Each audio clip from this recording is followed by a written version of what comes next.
অনেক সময় বাচ্চাদের মধ্যে দেখা যায় যে ভীষণ রাগ, জেদ, তারা অনেক সময় কোনো পরিস্থিতিতে খুব জেদ দেখাচ্ছে, রাগ করছে অথবা খুব রুড বিহেভিয়ার করছে।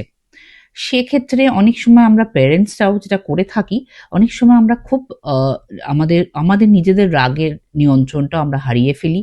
আমরা খুব চিৎকার চেঁচামেচি করি, তাদের খুব শাসন করতে লাগি এবং অনেক সময় মারধরও করে ফেলি। আমি Doyel as a mental health professional এবং কগনিটিভ বিহেভিয়ার থেরাপিস্ট, আমি আজকে আপনার সাথে কিছু টিপস শেয়ার করব কি করলে আপনারা তৎক্ষণাৎ বাচ্চাকে আপনাদের শান্ত করতে পারেন। ১ নম্বর টিপস যেটা হলো সেটা হলো নিজেকে শান্ত করা। সবার আগে নিজেকে শান্ত করতে হবে। সেই পরিস্থিতিতে কোনো সময়ই নিজেরা যদি খুব উত্তেজিত হয়ে পড়ি বাচ্চার সামনে, বাচ্চা কিন্তু আরো বেশি উত্তেজিত হয়ে পড়বে। তো ১ম এই মনে রাখতে হবে যে এইরকম কোনো পরিস্থিতি তৈরি হলে আগে নিজেকে শান্ত করতে হবে। Take a deep breath and take some time. ২ number tips যেটা হলো সেটা হলো যে বাচ্চাকে ইমোশনটা চেনাতে শেখান। বাচ্চা যদি ইমোশনটা চিনতে শেখে ছোট থেকে, একদম যখন সে একটু একটু করে বুঝতে শিখছে, সেই সময় থেকে বাচ্চাকে ইমোশনটা শেখাতে চান। কোনটা রাগ, কোনটা দুঃখ, কোনটা আপসেট, কোনটা অ্যাঙ্গার, সব ইমোশনগুলোর সাথে ওকে পরিচিত করান এবং ওকে এটা বোঝান যে হ্যাঁ, তুমি এখন রেগে আছো, আমি বুঝতে পারছি। ভ্যালিডেশন, কোথাও একটা ভ্যালিডেশনেরও কিন্তু প্রয়োজন আছে।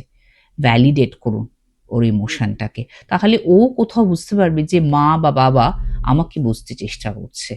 আমি যে অহেতুক রাগ দেখাচ্ছি না, অহেতুক কান্না করছি না, অহেতুক চিৎকার করছি না, সেটা ভ্যালিডেশন পাবে। ৩ নম্বর যেটা হলো সেটা হলো যে বাচ্চা যদি ধরুন জেদ করছে, ভীষণ জেদ করছে, যে ওকে ডিনার দেওয়ার আগেই ওকে ডেজার্টটা দিতে হবে। হয়তো আইসক্রিম আছে ডেজার্টে, সেটাও জানতে পেরে গেছে, জানতে পেরে গিয়ে ভীষণ জেদ করছে। আপনি যেটা করতে পারেন সেটা হলো যে আপনি তখনই বাচ্চা চিৎকার করে চেঁচামেচি করছে, হয়তো গেস্ট আছে বাড়িতে, তাদের সামনেই করছে, আপনি খুব অস্বস্তিতে পড়ে গেছেন, কি করবেন বুঝতে পারছেন না।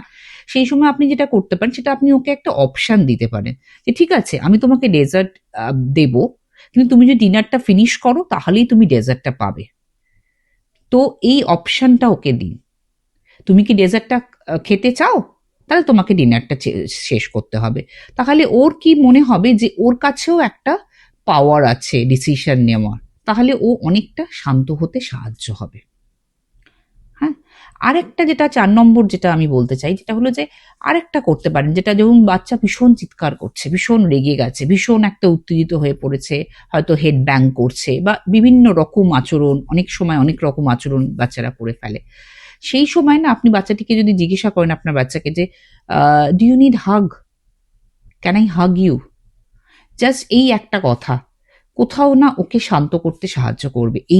আমাদের এই যে জড়িয়ে ধরা, খুব ভাবে টাইট করে একটা জড়িয়ে ধরতে পারি যদি আমাদের বাচ্চাকে, তাহলে বাচ্চা কিন্তু অনেকটা শান্ত হতে সাহায্য হয় তাদের।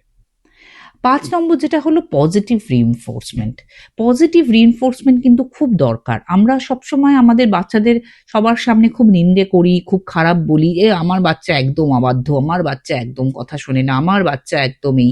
কিন্তু আমি যদি তাকে পজিটিভ রিইনফোর্সমেন্ট দিই, ধরুন সে একটা কিছু কাজ করলো, ছোট্ট একটা ভালো বিহেভিয়ার সে দেখালো, তাকে সেটা পজিটিভ রিইনফোর্স করা মানে তুমি খুব ভালো কাজ করেছো এটা। তাহলে কি হবে, ওর পরবর্তীকালেও একটা ভালো বিহেভিয়ার করতে ওর ইচ্ছে করবে। নাহলে তো ওর ইচ্ছেই করবে না। যে জানে মা বাবা তো সবসময় সবার সামনেই আমার নিন্দে করে, আমার সবার সামনেই আমাকে খারাপ কথা বলে, তো কি এসে যাবে। এইটা যদি আমি বন্ধ করতে পারি, নেগেটিভ রিইনফোর্সমেন্ট থেকে আমি যদি পজিটিভ রিইনফোর্সমেন্টে নিয়ে যেতে পারি, ধরুন আপনার বাচ্চাটি একটু চেষ্টা করলো, সেটাও আপনি ওকে একটুখানি বেশি করে বলুন যে না, তুমি চেষ্টা করেছো, এটাই আমার জন্য খুব অনেক, তুমি পরের বার নিশ্চয়ই পারবে। এই ছোট ছোট জিনিসগুলো যদি আমরা ভালো মাথায় রাখতে পারি, তাহলে কিন্তু আমাদের পরিস্থিতিটা অনেক সহজ হয়ে যেতে পারে। Thank you. ভালো থাকবেন।